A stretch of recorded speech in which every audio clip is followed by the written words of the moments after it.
Muy buenos días, hermanos. Qué privilegio podernos encontrar a través de este medio. Es una bendición. Permítame un momento, organizo esto acá. Para darle gracias a Dios una vez más porque podemos confiar en que Él está con nosotros, que Él nos ayuda. Y pues pedirles que especialmente estemos orando por todo esta organización que se está dando, ya que pues, se había hablado de que en el día de hoy se iba a tener una prueba piloto en las iglesias para la reapertura de los templos de manera gradual y de acuerdo con los protocolos de seguridad establecidos. Sin embargo, ha sido un poco complicado y creo que hoy no se va a dar esa prueba piloto, ni en la que se iba a hacer en la iglesia católica, ni en la que se va a hacer en la iglesia cristiana. Recuerden que había para la información de ustedes, se había programado una prueba piloto en la iglesia católica en una iglesia de Medellín y también una prueba piloto en la iglesia cristiana en una iglesia en Agua Azul, Casanare.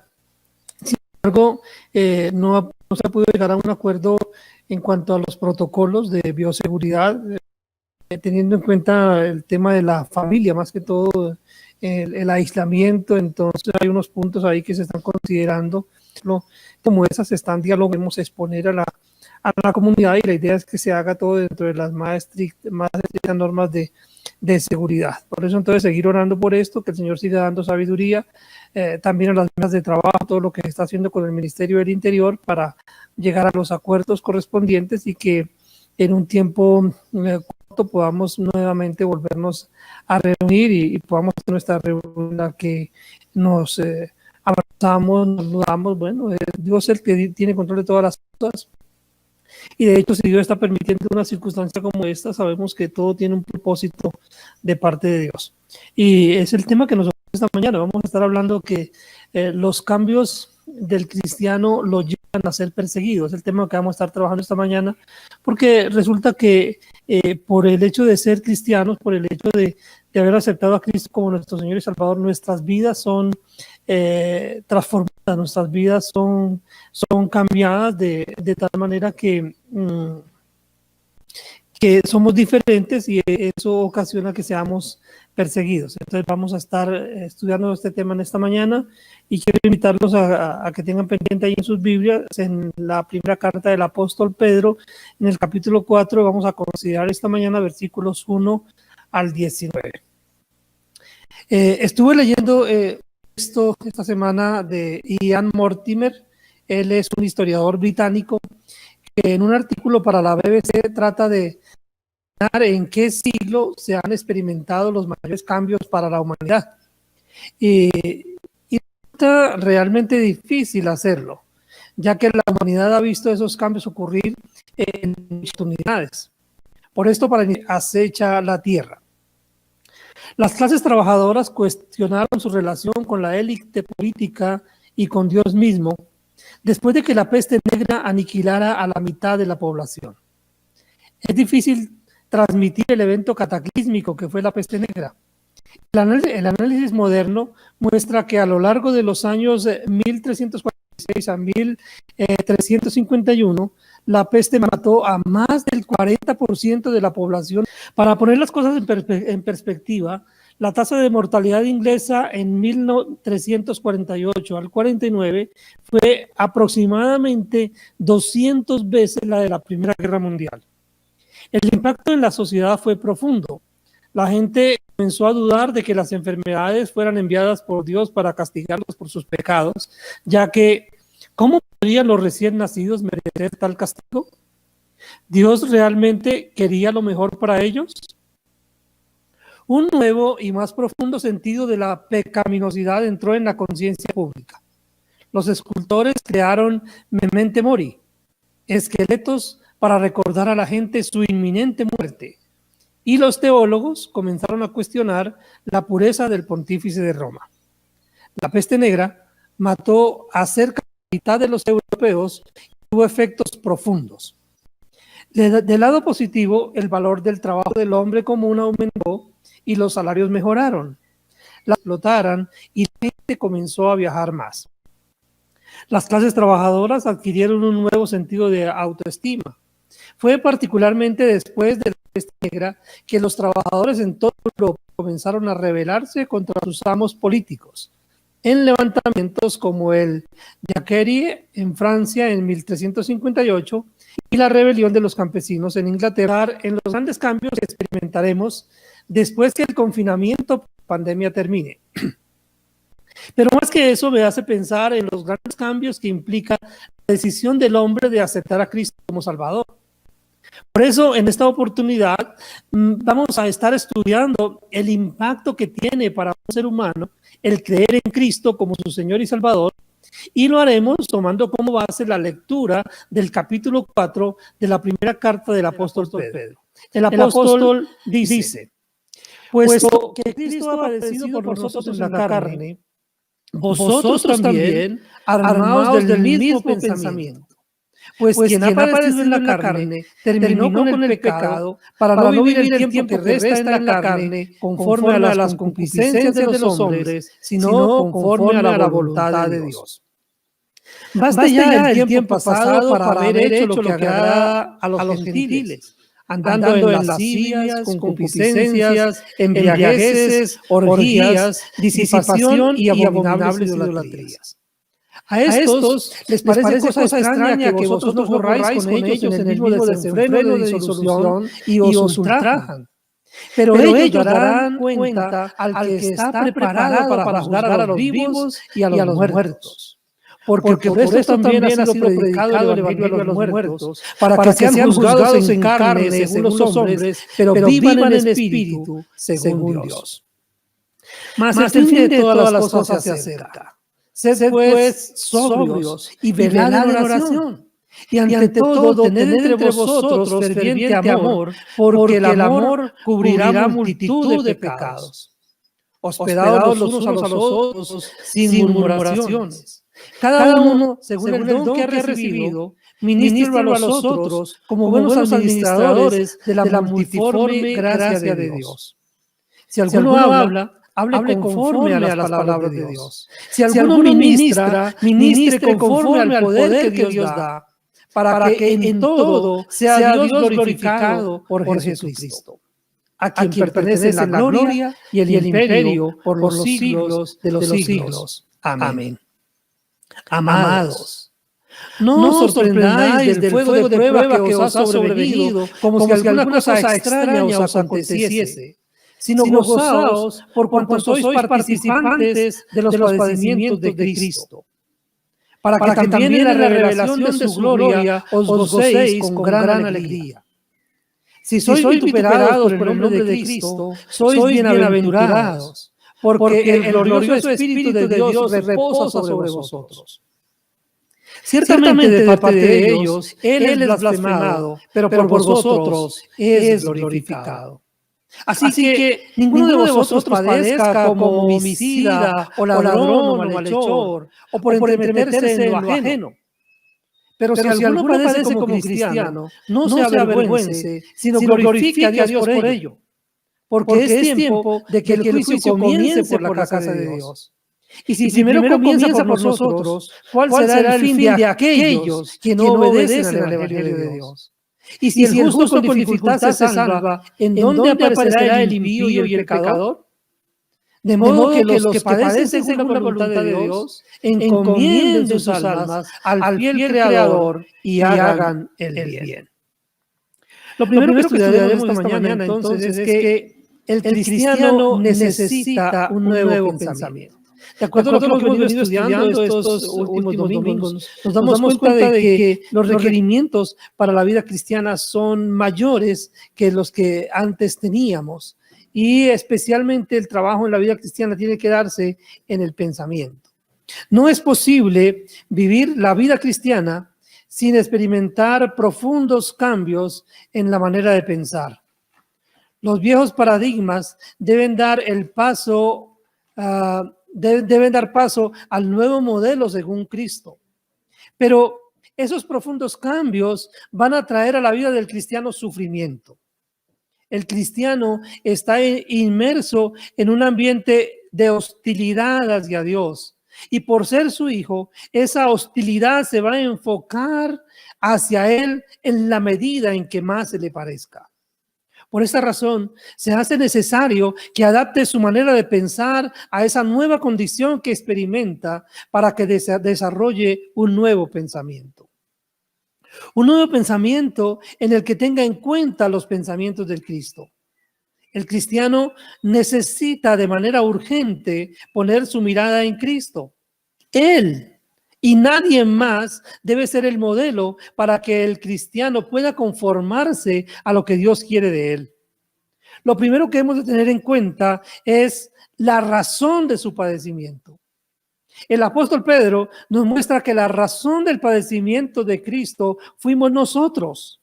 Es decir, que no tuvo otro propósito con su padecimiento que el de dar el pago que nuestro pecado requería.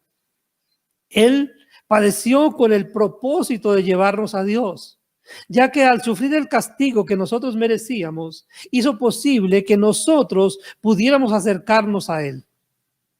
En segundo lugar, veremos el resultado de su padecimiento.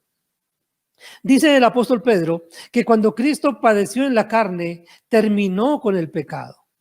Esto nos lleva a considerar las palabras de Cristo en la cruz cuando dijo, consumado es, tetelestai. Con su muerte, Él terminó la obra que su Padre le encargó. El pecado ha sido vencido. Ya el cristiano no está bajo el poder del pecado. Aunque ahora por un poco de tiempo experimente aún la presencia del pecado, puede seguir adelante confiando en que cuando Cristo venga nuevamente será librado también de la presencia del pecado. El apóstol dice, vosotros también armaos del mismo pensamiento. Esto los lleva a considerar el trabajo que necesitan hacer, ya que para enfocar su manera de vivir, bueno, hablemos de lo que es enfocar primero. Enfocar significa ajustar el foco para que la imagen se vea bien. Y el cristiano necesita hacer ajustes en su manera de vivir para que la imagen de Cristo sea presentada de manera correcta a través de sus vidas. Esto lo logra primero apartando los pensamientos pecaminosos para no vivir el tiempo que resta en la carne conforme a las concupiscencias de los hombres. Esas concupiscencias no son otra cosa que sus propios malos y pecaminosos deseos. En el Evangelio de Juan, en el capítulo 8, el versículo 44, dice, vosotros sois de vuestro padre el diablo y los deseos de vuestro padre queréis hacer. Esa era la condición del cristiano antes de que cambiara de dueño, cuando aún le pertenecía al diablo y lo único que podía hacer era pecar. Pero ya no más, ya no está bajo el dominio de Satanás. Él ya no tiene poder sobre su vida. Por eso ahora debe apartarse de esos pensamientos que lo llevan cerca de él. ¿Y cómo lo hace? Conformándose a la voluntad de Dios. El apóstol Pedro insta al cristiano a vivir el tiempo que resta de acuerdo con la voluntad de Dios. Para poder hacer esto, se requiere de un estudio constante de las Sagradas Escrituras, que es donde se encuentra la voluntad expresa de Dios. No puede hacerse la voluntad de Dios si no se consulta cuál es esa voluntad. Cuando el apóstol dice, baste ya el tiempo pasado para haber hecho lo que agrada a los gentiles, hace evidente que para el cristiano la necesidad de ajustar su pensamiento. Y debe ajustar su pensamiento para dejar la vieja manera de obrar. Esa vieja manera de obrar era lo que hacía antes, cuando no conocía a Cristo. Pero ese conocimiento ha cambiado su realidad, por eso ya no sigue la conducta que agrada a los que no tienen en cuenta a Dios. No sigue ese tipo de conducta porque antes su propósito era agradar a los hombres, pero ahora vive para agradar a Dios. Por eso ya no anda como ellos, porque ellos andan en lascivias.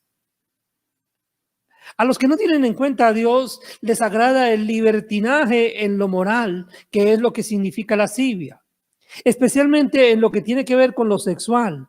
No quieren tener ningún tipo de restricciones, es decir, que no quieren aceptar ningún tipo de limitaciones en este sentido.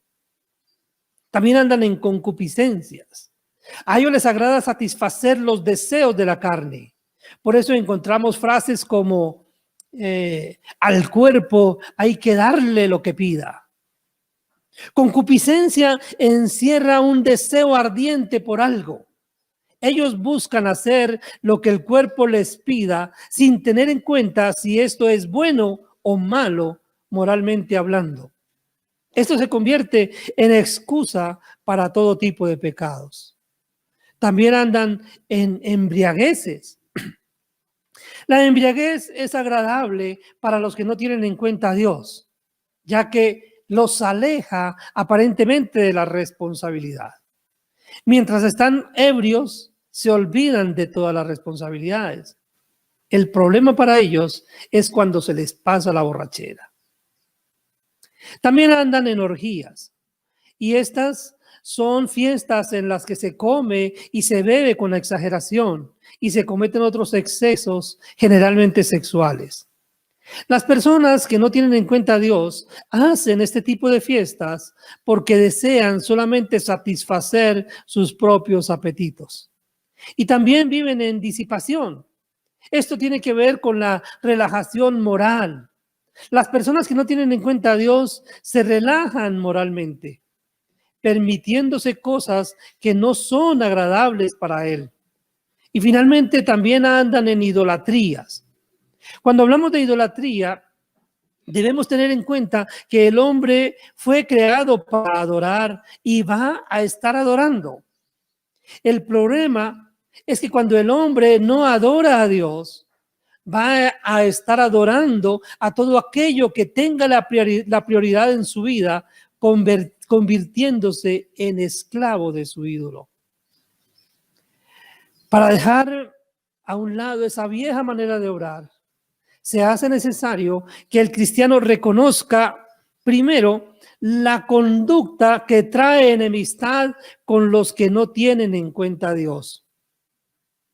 Cuando el cristiano no sigue la corriente de estas personas, se hace su enemigo. Por eso es que ellos se extrañan de lo que hace. Antes tenía un tipo de conducta que concordaba perfectamente con el tipo de conducta de esas personas.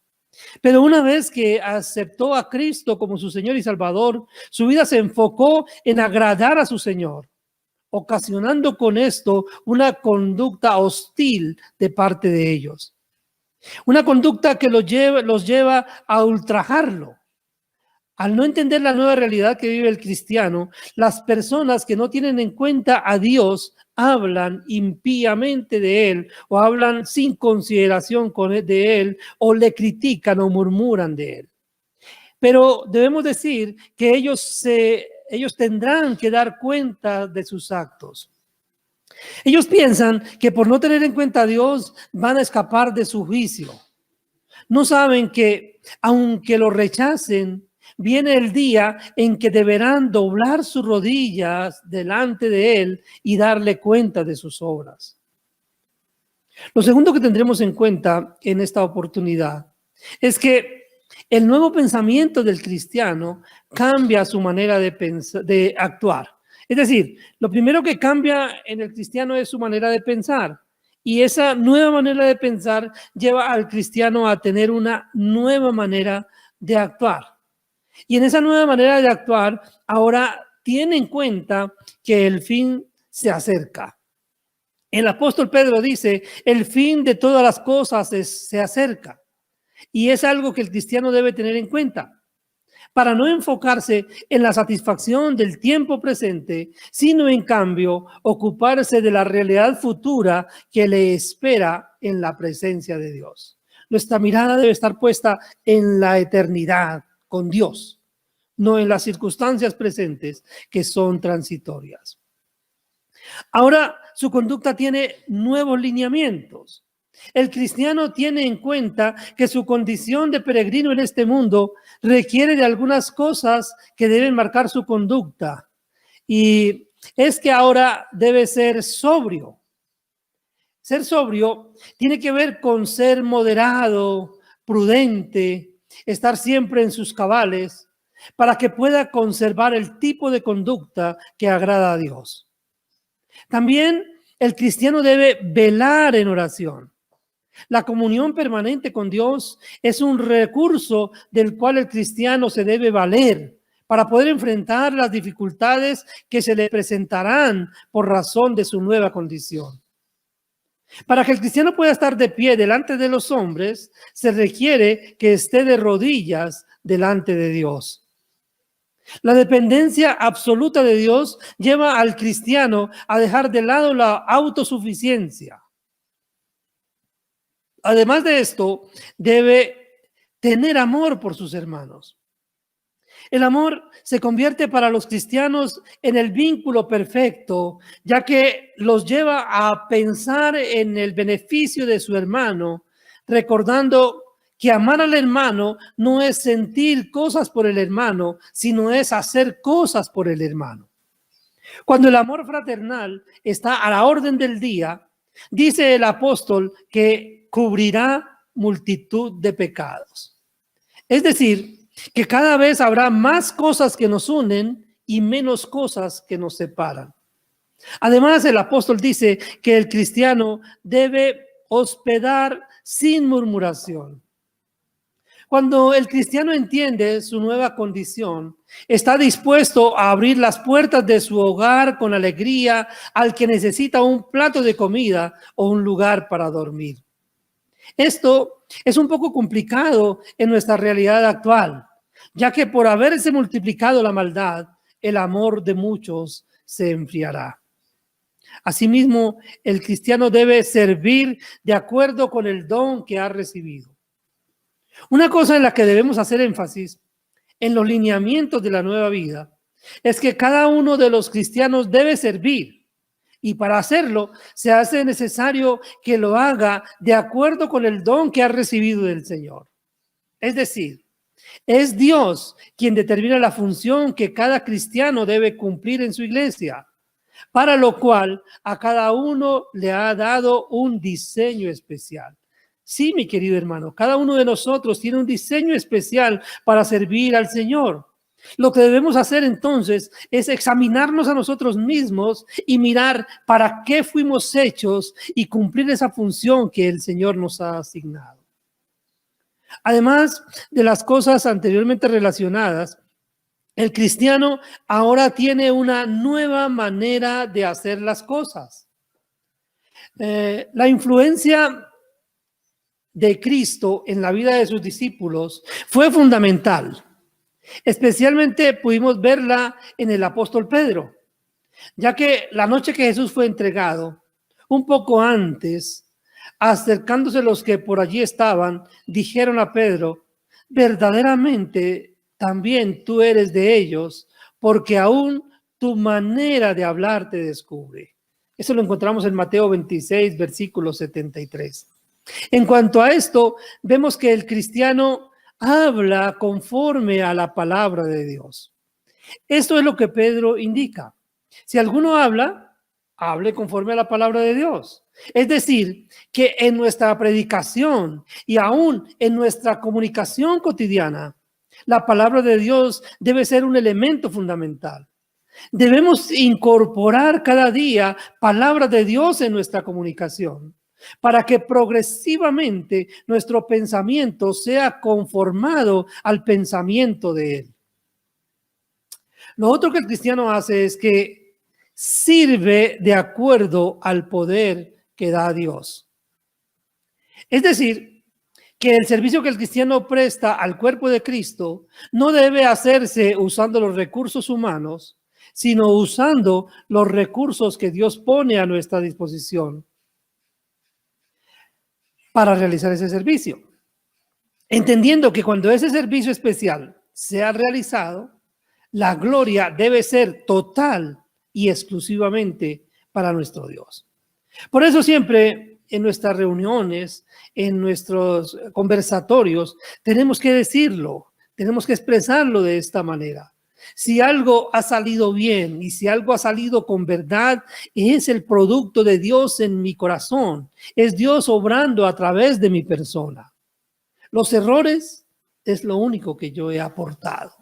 Y es importante reconocerlo. Como predicador, a mí siempre me gusta reconocer que lo que sale de mis labios, si sale bien, si sale de acuerdo con la voluntad y el propósito de Dios, es el producto de Dios, no es producto mío. Es la manera como Dios me está usando. Yo no tengo nada que ver ahí. Solamente me dispongo como la herramienta para que Dios me use de acuerdo con su voluntad y de acuerdo con su propósito. Finalmente, en tercer lugar, debemos decir que la nueva manera de actuar le ocasiona al cristiano persecución. Y dice el apóstol Pedro que esto no debe sorprenderlo. El apóstol Pedro dice: amados, no os sorprendáis del fuego de la prueba que os ha sobrevenido. Es frecuente encontrar cristianos que esperan que su vida, por el hecho de haber aceptado a Cristo como su Señor y Salvador, esté libre de todo tipo de dificultades, lo cual está muy lejos de la realidad. Por lo que no debe sorprendernos que las dificultades arrecien una vez que aceptamos a Cristo como nuestro Señor y nuestro Salvador. Lo cual no es algo extraño, ya que al hacerse evidente la nueva realidad del cristiano, se hace blanco del enemigo, quien ahora tratará de destruirlo, pues no está contento con esa nueva realidad. Pero esta confrontación, lejos de producirle al cristiano tristeza, es algo que debe producirle gozo. Para la gente que no tiene en cuenta a Dios, suena ilógico que alguien pueda gozarse en medio de la tribulación. Por esto, trataremos de explicar las razones por las cuales el cristiano se puede gozar. Y la primera es que participa de los sufrimientos de Cristo. Cuando el cristiano padece persecución, cuando el cristiano padece por causa del nombre de Cristo, se está identificando con Cristo. La identificación con Cristo es un gran honor para el cristiano.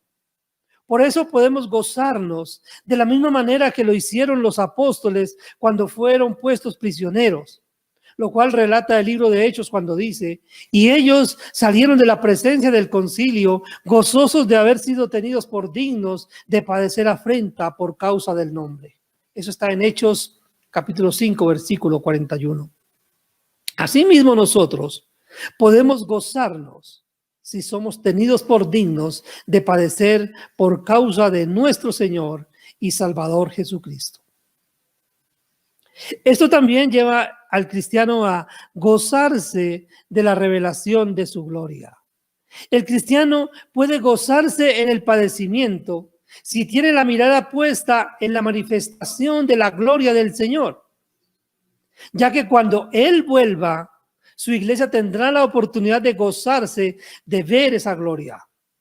Esto es posible por la presencia del Espíritu Santo en la vida del cristiano. La persecución se convierte entonces en una oportunidad para presentar de manera especial al cristiano. ¿Por qué una oportunidad? Porque el cristiano contrasta con el incrédulo. Esta persecución contrasta al creyente con el incrédulo. Los contrastes son un excelente método para mostrar algo. Y Dios quiere mostrar su carácter beneficiando de manera especial a su iglesia. Cuando hablamos de contrastes, cuando uno ha hecho ese ejercicio en algunas oportunidades, de tomar una hoja completamente blanca y poner un punto negro en la mitad. Y cuando uno le pregunta al auditorio, ¿qué ven ustedes acá? El auditorio dice, un punto negro. ¿Por qué? Porque es lo más visible. El blanco del papel contrasta con el negro del punto y lo hace más visible. A pesar de que toda la hoja está blanca, ese pequeño punto negro se ve. Igual sucede con el cristiano. A pesar de que los incrédulos son la mayoría, el cristiano se hace muy visible porque su carácter contrasta con el de ellos. Entonces, y es la persecución la que lo lleva a contrastar. Cuando se presenta la persecución, cuando es el blanco del enemigo, entonces empiezan a criticarlo, empiezan a murmurar de él, empiezan a hablar de él, y todo eso también es publicidad negativa, pero es publicidad. Y podemos ver entonces en ese contraste que el incrédulo blasfema de Dios. La conducta normal de la persona que no tiene en cuenta a Dios es que hable mal de él. Siempre encuentra razones para estarse quejando o para poner en duda su amor y su soberanía. Esto hace que la conducta del cristiano resalte, ya que el cristiano, el creyente, glorifica a Dios. Cuando el cristiano es consciente de que las buenas obras en su vida no son de su autoría, sino que son el resultado de la morada del Espíritu Santo en él, entonces glorifica a Dios, reconociendo que es por su poder que su vida puede resultar de bendición. Finalmente, debemos decir que el padecimiento no debe ser causa de vergüenza para el creyente. El sistema del mundo trata de traer vergüenza sobre el cristiano que sufre y le dice cosas como: ¿de qué te sirve servir a tu Dios si te veo siempre sufriendo? Este tipo de afirmaciones, lejos de producir vergüenza al cristiano, lo lleva a dar la gloria a Dios por el sufrimiento.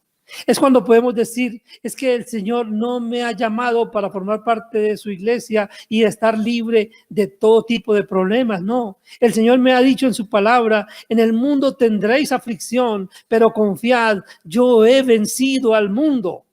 Y una cosa es enfrentar las circunstancias difíciles de la vida solo, y otra cosa es enfrentar las circunstancias difíciles de la vida tomado de la mano de nuestro Dios.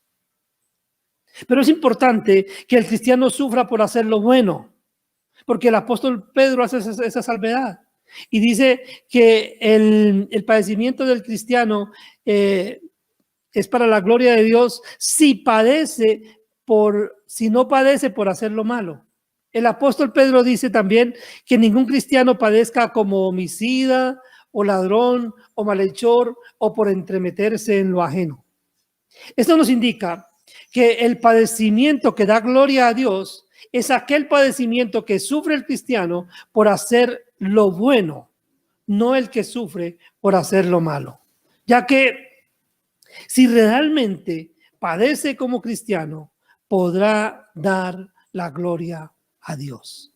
Entonces, la única manera de que podamos darle gloria a Dios con nuestro sufrimiento es que este sufrimiento venga como consecuencia de nuestro buen obrar como cristianos. Porque muchas veces sufrimos por imprudentes, o sufrimos por conducta caprichosa, o sufrimos por no hacer las cosas bien. Hay oportunidades en que la gente nos persigue sencillamente porque nos faltó prudencia.